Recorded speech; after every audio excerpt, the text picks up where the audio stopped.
বিঘার পর বিঘা জমির ফসল নষ্ট করলো চাষিরা। আপনারা দেখছেন বিকাশ খবর, আমি আপনাদের সঙ্গে সানিজুল হক।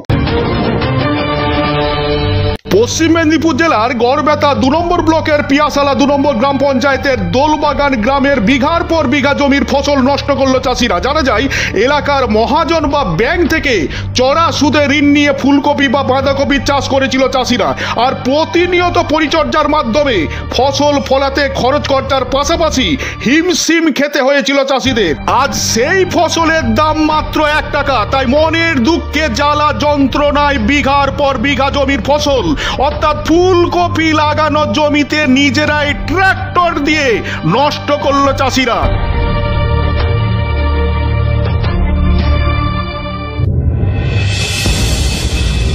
আসলে চাষি মানেই কাবু, তাই যুগের পর যুগ বাবুদের চোখে কাবু হয়েছে চাষিরা। হয়তো বাবুদের মুখের আহার তুলে দেয় ঠিকই, কিন্তু তাতে কি দু একটা চাষি মরলে ক্ষতি নেই, বাবুরা তো বেঁচে আছেন।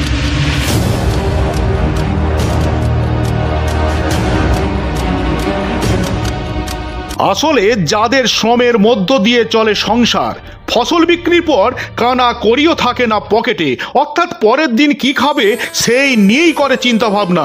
তারা মাটির সঙ্গে মিশে থাকে, মাঠে ঘাটে খেতে খামারে খাটলে তবেই চলে সংসার। তারাই হয়েছে কাবু, বাধ্য হয়েছেন ফসল নষ্ট করতে।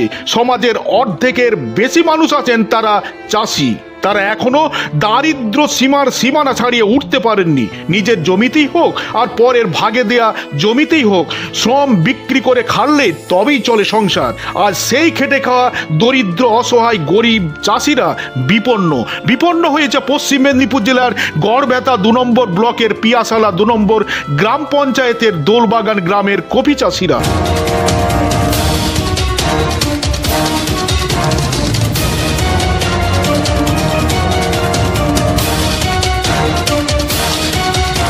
টাকাও গো